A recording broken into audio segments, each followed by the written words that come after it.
Shabbat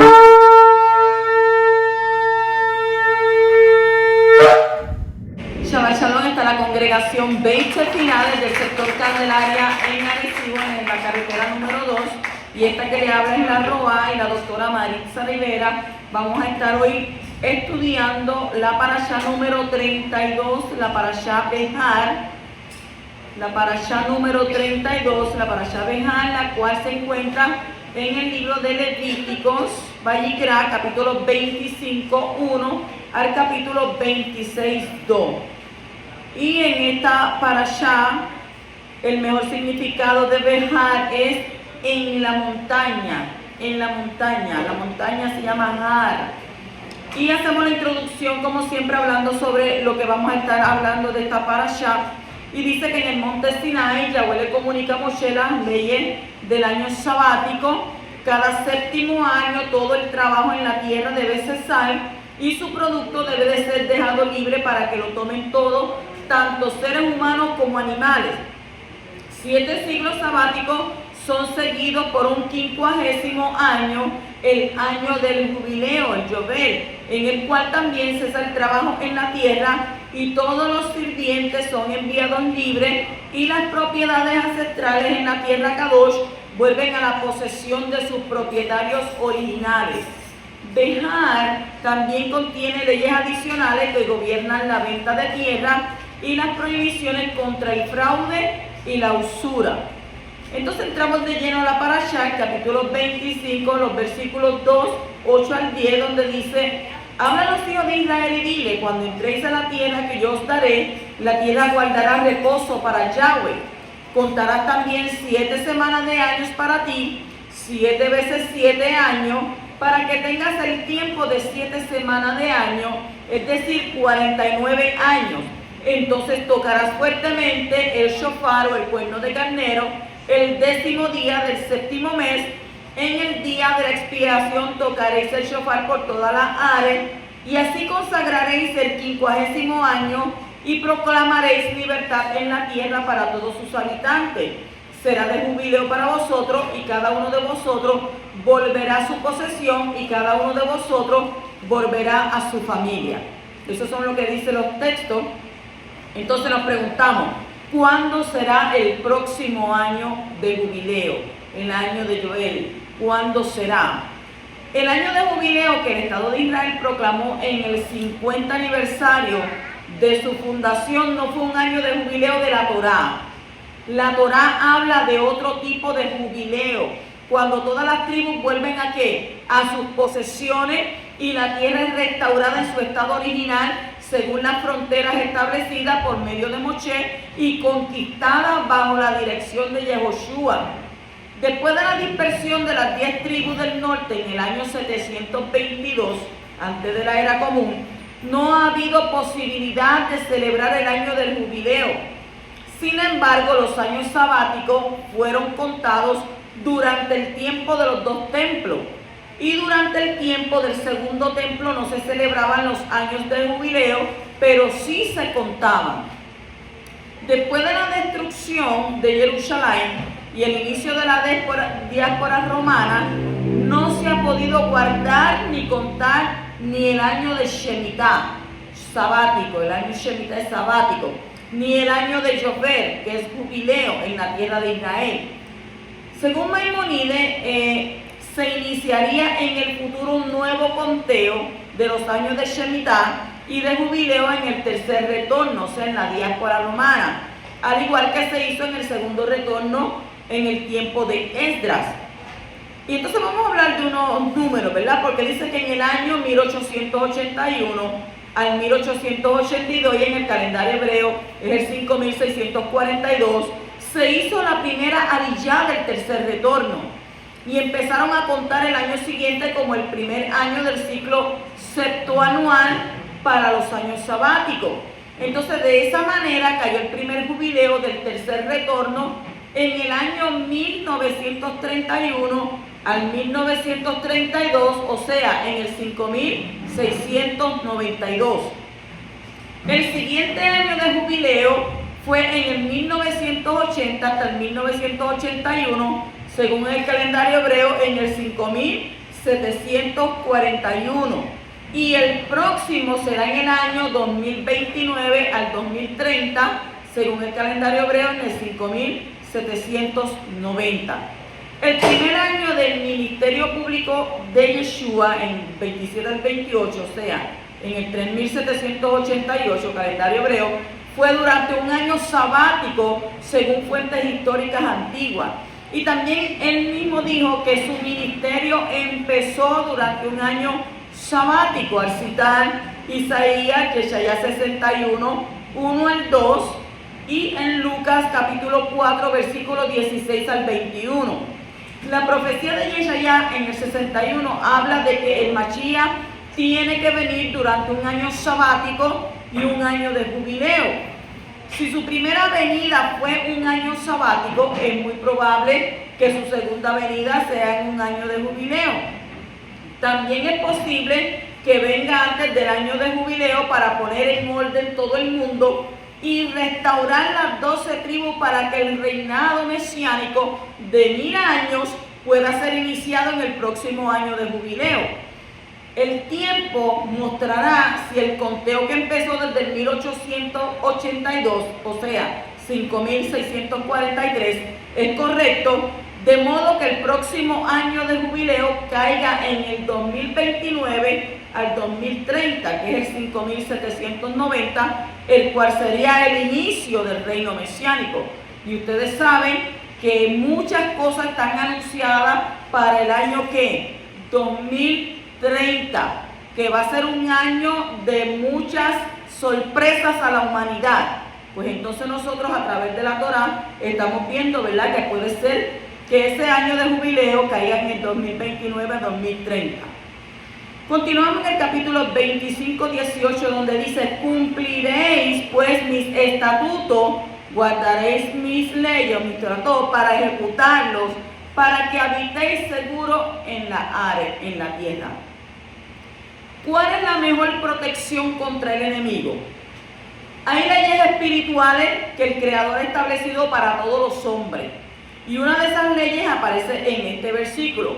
Si el pueblo del pacto se cuida para cumplir los estatutos y guardar las leyes del Creador, poniéndolas en práctica, entonces tendrá una protección contra todas las cosas que puedan causar inseguridad.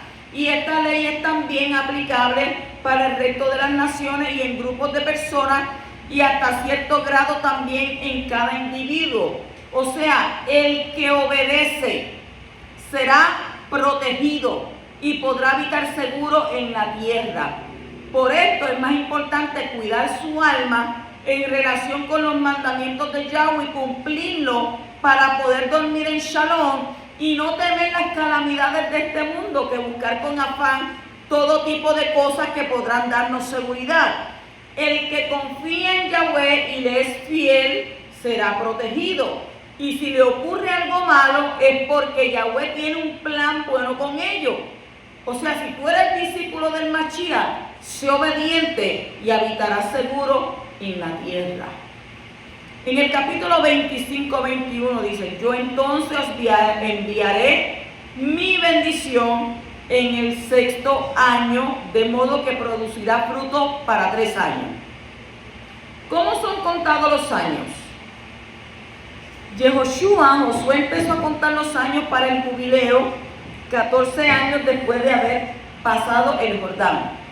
Contaron 17 jubileos hasta el cautiverio babilónico, y el primer templo duró 410 años y fue destruido por los babilonios en el año 586 antes de la era común, un año después de un año sabático. Cuando Esdras vino a Jerusalén 7 años después de la construcción del segundo templo, empezaron un nuevo conteo. O sea que el segundo templo duró 420 años y fue destruido por Roma en el año 70 por el emperador Tito. Entonces, cuando los rabinos empezaron de nuevo a contar los años en la tierra después de la primera aliyá, que esto sucedió en el año 1881 al 1882, proclamaron el año 1888 al 1889, o sea, el calendario hebreo 5649 como un año sabático. El año sabático más reciente fue el año 2007 al 2008, en el 5768.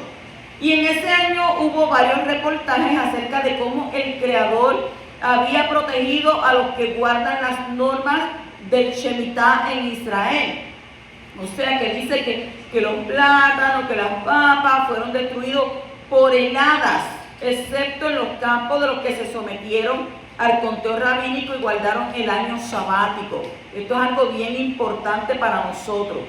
Y esto confirma, ¿verdad?, que el Shamayim, el cielo, respeta el conteo de los años del Shemitah establecido por los rabinos, y que Yahweh envía bendición sobre los que guardan las leyes de los años sabáticos. Tenemos que aprender mucho sobre los jubileos, el Yobel. Capítulo 25 dice: si uno de tus hermanos llega a ser tan pobre que tiene que vender parte de su posición, su pariente más cercano vendrá y redimirá lo que su hermano haya vendido. ¿Quién es el pariente más cercano de Adán? La redención es el acto que restaura el estado original de una persona que ha caído en desgracia. Miren lo que le digo. La redención es el acto que restaura el estado original de una persona que ha caído en desgracia. Adán perdió el derecho de su heredad del paraíso por el pecado que cometió. Para él no había forma de obtenerlo de nuevo.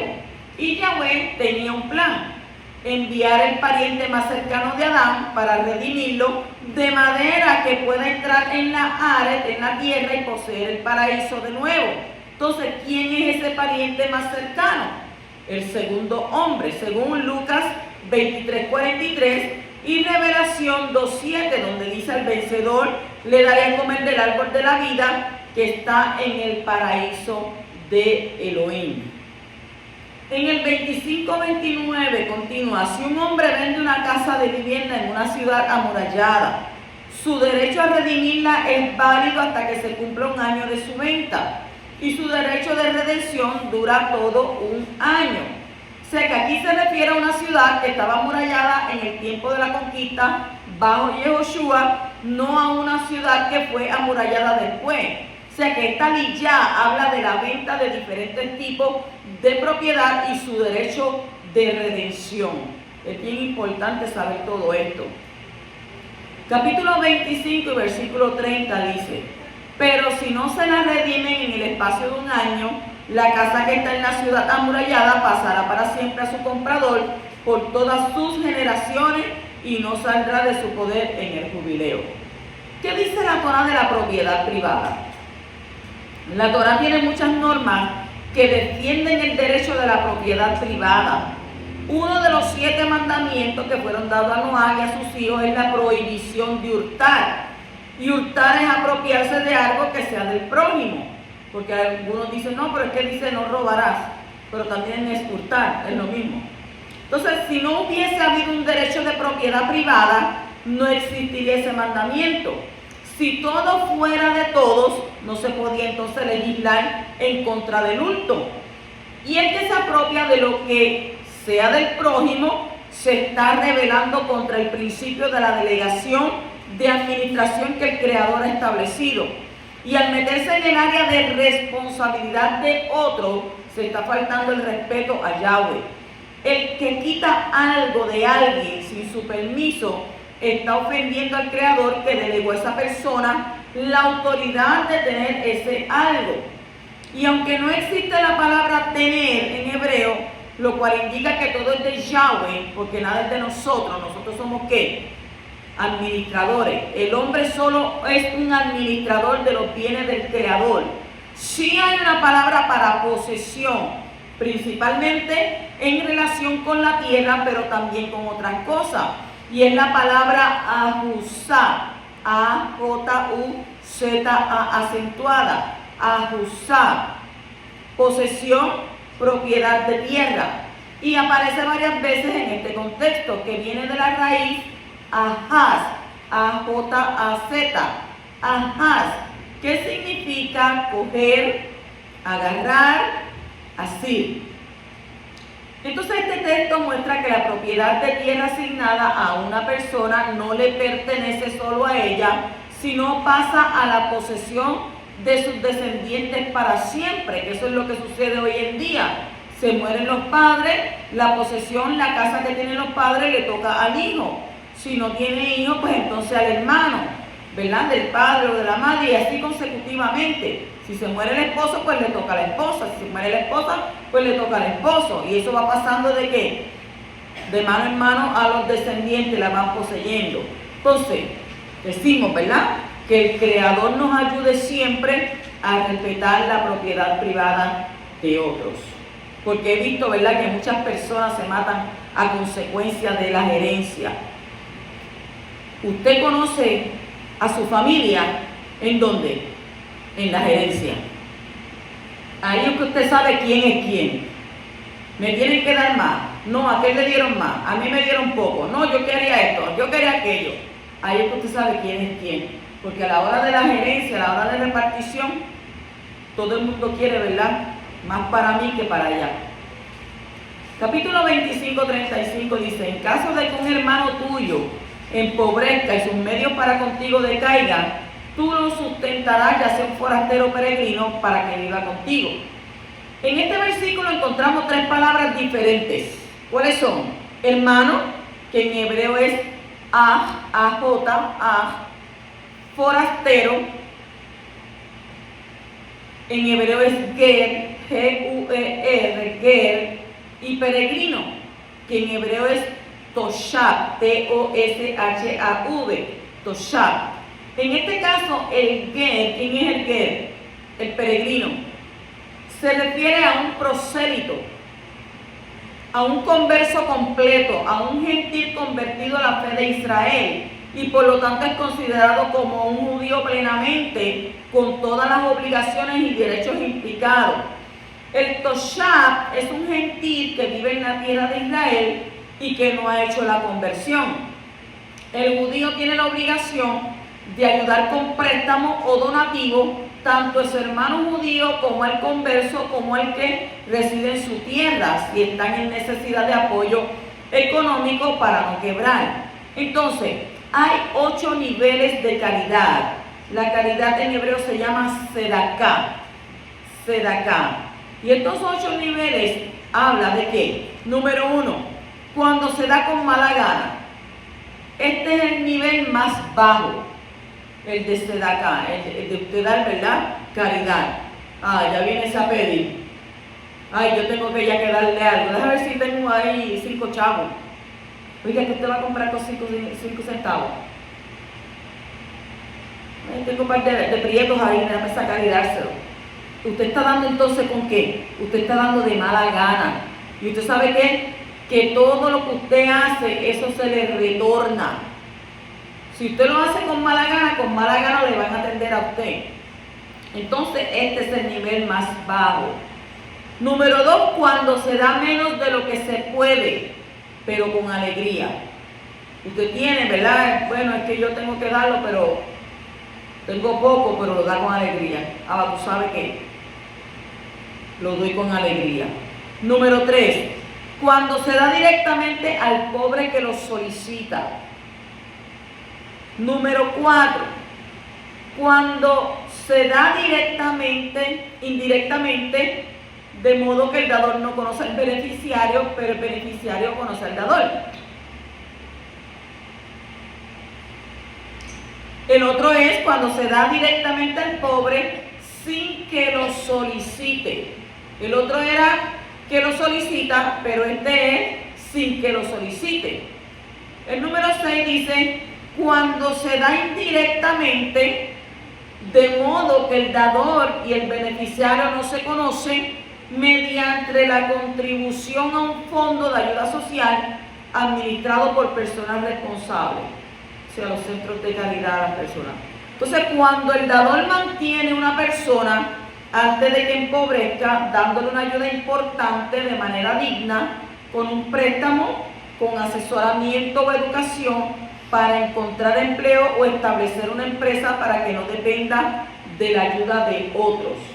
todo eso se ha perdido en este tiempo. En este tiempo la gente, me, myself and I. Un número uno es para mí, segundo es para mí, tercero es para mí, si sobra algo, también para mí. Y eso es donde usted lo puede notar más. ¿Dónde usted ve esas cosas? Cuando usted escucha en las noticias que va a haber una tormenta, la gente corre como manada para los supermercados y entonces, en vez de llevarte lo necesario y dejar para los demás, ¿qué hacen? Todo esto es mío. Y el que viene atrás, ¿qué sucede? Se quedó sin nada. Hoy en día la gente está viviendo de esa manera, no es como, ¿verdad? Como dice la Escritura, que en aquel tiempo todos vendían lo que tenían y se ayudaban unos a otros y cooperaban unos con los otros. Y hoy en día, si tú ayudas a algún hermano o cooperas con este, lo sabe Raimundo, todo el mundo, Villeguito el que llega. Macho, le presté 20 pesos y esos 20 pesos todavía no los he visto. Oye, regálaselo. Y Yahweh te lo multiplicará al 100 por uno. Porque dice la Escritura que lo que tú haces por uno de estos pequeños, por Abba lo haces. Al que tú ayudas aquí, el Creador lo ve y ve tu corazón y ve si hay maldad y ve si hay amor o empatía hacia el prójimo. Capítulo 25, 45 al 46 dice: también podréis adquirirlos de los hijos de los extranjeros que residen con vosotros y de sus familias que están con vosotros, que hayan sido engendradas en vuestra tierra. Esto también puede ser posesión vuestra. Aún podréis dejar en herencia a vuestros hijos después de vosotros como posesión, o podréis servir de ellos como esclavos para siempre. Pero en cuanto a vuestros hermanos, los hijos de Israel, no os enseñorearéis unos de otros con severidad. No hay una ley para todos.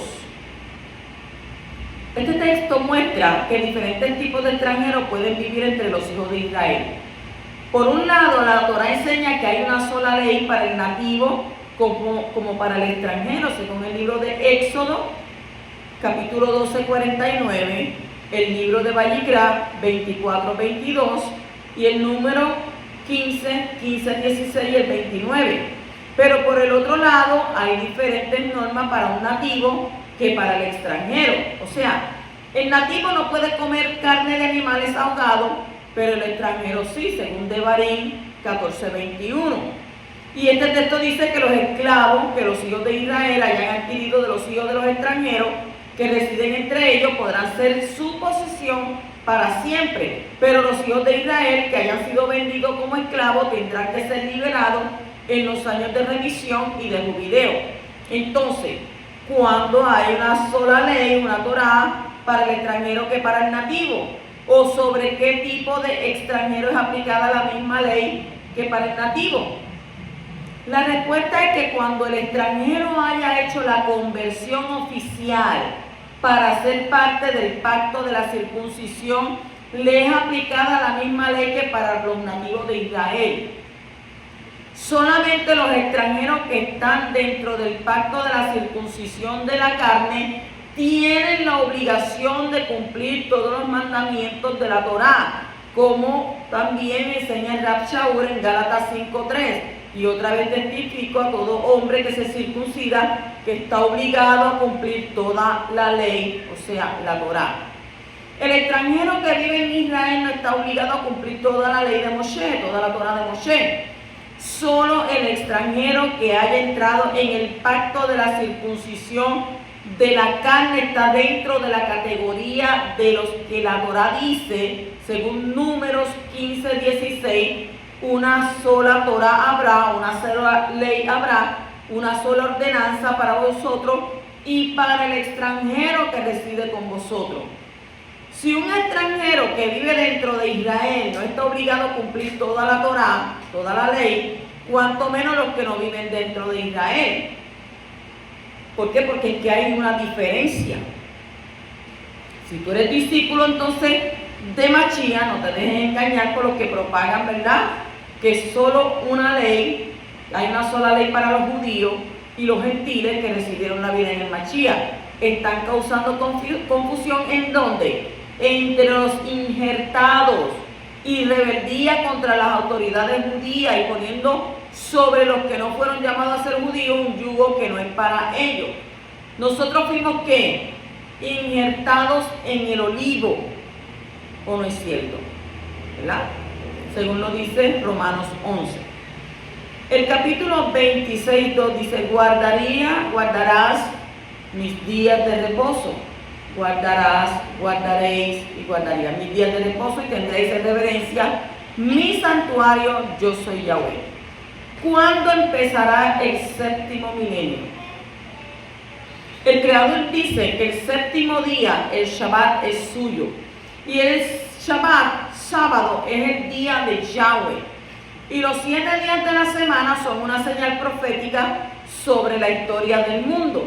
¿Qué enseña el Talmud? Enseña basándose en Osea capítulo 6, versículo 2, Zacarías 14:9, Salmo 94 y el Salmo 92.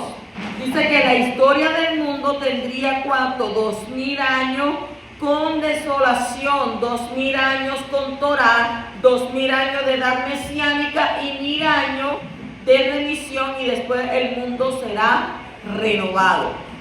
Y esto nos da pie a pensar que el Mashiach volverá 2000 años después de su primera aparición.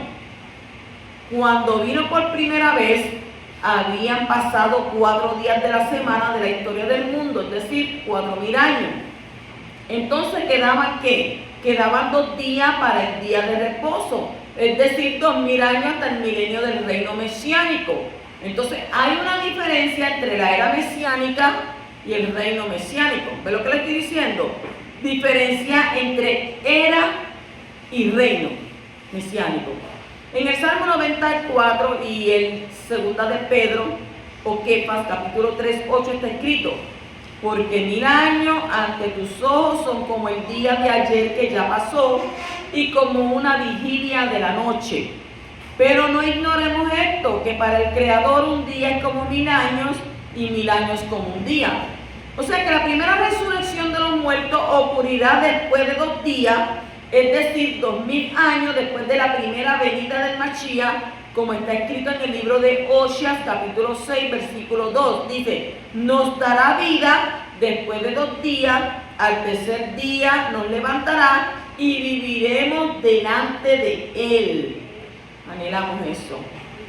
Cuando Yeshua comenzó a predicar alrededor del año 27, según Daniel, capítulo 9, 25-26, dijo que el tiempo había llegado. Marcos Mordejai 1:15, Gálatas 4:4. Entonces pienso que hablaba de los 4000 años desde Adán y el inicio de la era mesiánica. El 24:11 del año 29, en la era común, en el 3790, hubo un eclipse total en la tierra de Israel, y poco después, en el 9:12 del mismo año, hubo un eclipse lunar parcial cuando la mitad de la luna se convirtió en sangre. 2 días de 1000 años más tarde, es decir, 2000 años, llegamos al año ¿qué? 2029, en el 5790, que corresponde al año del jubileo, según el cálculo que mencionamos en el Maná 32:1. Según el profeta Joel, en el capítulo 2, versículo 30-31, dice que el sol tendrá que volverse oscuro y la luna en sangre antes de que venga el día de Yahweh. Por medio de programas de cálculos astronómicos podemos encontrar futuros eclipses solares, seguido por eclipses lunares, cuando la luna se vuelve roja, visible desde Israel, porque muchas se han, ¿verdad? Dice, tal año la luna se va a convertir en sangre, en color roja. ¿Cuántos lo han visto? Lo han dado por YouTube y por todos lados. Entonces, el primero dice que va a suceder en el 2/8 del 2027, en el 5787, alrededor de la 1 hora de la tarde, cuando habrá un eclipse total del sol sobre Marruecos, España, Argelia, Libia, Egipto, Arabia Saudita, Yemen y Somalia. Y dice que se verá en parte también en África, en Europa, en Oriente Medio, en Asia Occidental y Meridional. Y en Jerusalén será casi completo, o sea que el sol se volverá oscuro y en este momento se cumplirán 2000 años desde que Yahshua comenzó su servicio público. Después dice que habrá 3 eclipses lunares sucesivos y visibles desde Israel.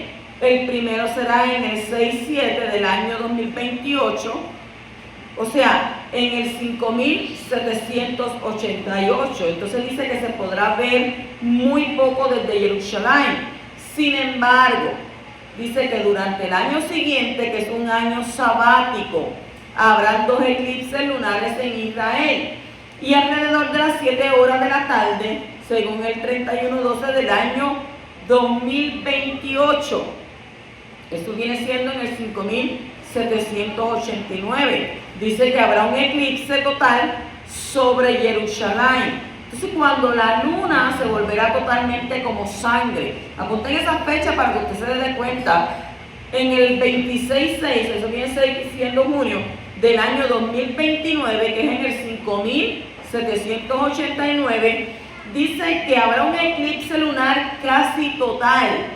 La luna estará casi completamente convertida en sangre. O sea que el profeta dijo que el día de Yahweh vendría después de este fenómeno.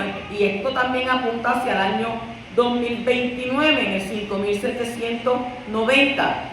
Si este cálculo es correcto, es posible que en el año 2029, ¿y qué año estamos?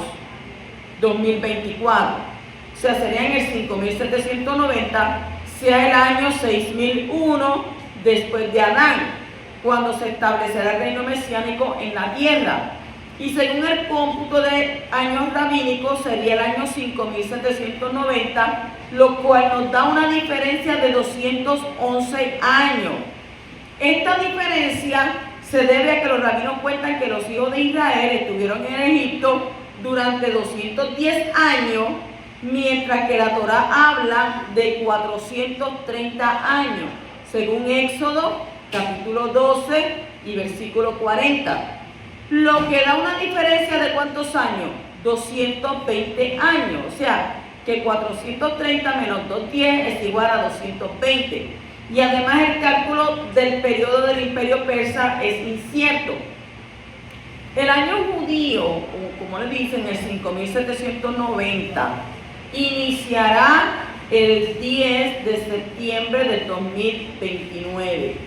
Dice que será el momento del regreso del Mashiach. No lo sabemos, pero es posible que venga antes para preparar todo para el reino que se establezca en esa fecha. Lo interesante es que con el cómputo de los años de jubileo y los 2 milenios últimos desde la primera venida del Mashiach, junto con las señales en el sol y la luna, tenemos 3 testigos que hablan de lo mismo. Todos apuntan hacia el año 2029. Muchas cosas se están hablando. Entonces, es posible que estos testigos nos hablan del inicio del 7º milenio, y por eso dejo a cada uno de vosotros la libertad para creer esto o no, y la responsabilidad de seguir investigando para ver si esto es así o no. ¿Por qué? Porque nosotros mismos tenemos que entender que estamos viviendo los tiempos ¿qué? Los tiempos del fin. Shabbat Shalom.